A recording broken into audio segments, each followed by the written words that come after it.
So we did a randomized controlled trial in Uganda, in Kampala, and in South Africa at the Guguletu Community Health Center. And we recruited pregnant women in the third trimester of pregnancy, and we randomized them to receive the standard of care, which was an efavirenz-based regimen, versus dolutegravir, together with backbone nucleosides. The women were well matched at entry, and our primary outcome was an undetectable viral load at the time of delivery as the best proxy for the lowest risk of transmission.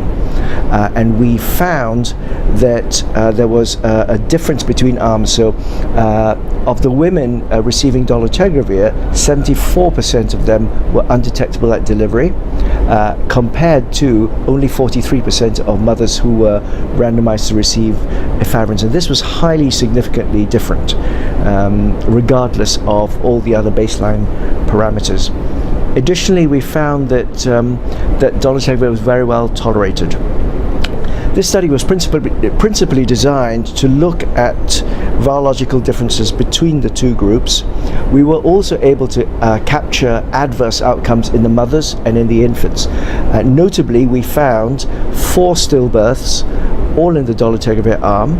We found 8 infant deaths spread between the dolutegravir and the efavirenz arms, and we found 3 infant transmissions, again all in the dolutegravir arm. So clearly these were adverse outcomes that were of great concern to us, and so we scrutinized every one of them carefully. So taking the 4 stillbirths, these were associated with known risk factors. So 2 of the stillbirths had infectious causes, maternal syphilis in one case, presumptive TB in another, and 2 of the other stillbirths were deaths due to obstetric related conditions. So a ruptured uterus in one case, and postdates with evidence of fetal distress in the other case. So we did not think in the case of stillbirths that this was related to the drugs that were used. In the case of the transmissions, all 3 transmissions tested positive for HIV very early on. So 3 days after delivery, 5 days, and 11 days after delivery.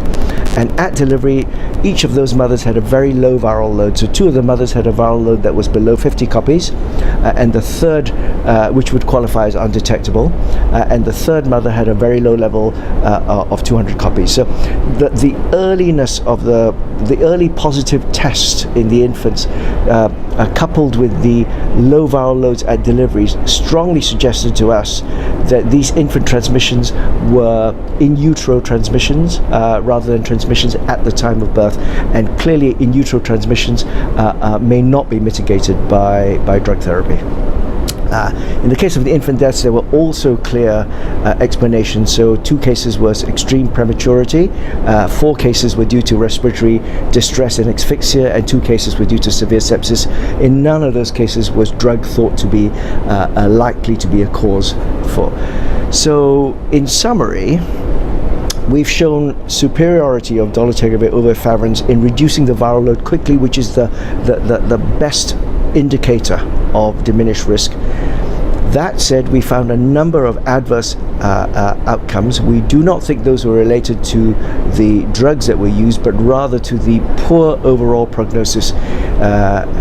And it's this particular group of women who present late on in pregnancy, tend to engage poorly with health services, tend to have poor access to treatment, tend to come from a different demographic, and other studies have consistently shown that this group of women are very vulnerable to poor outcomes.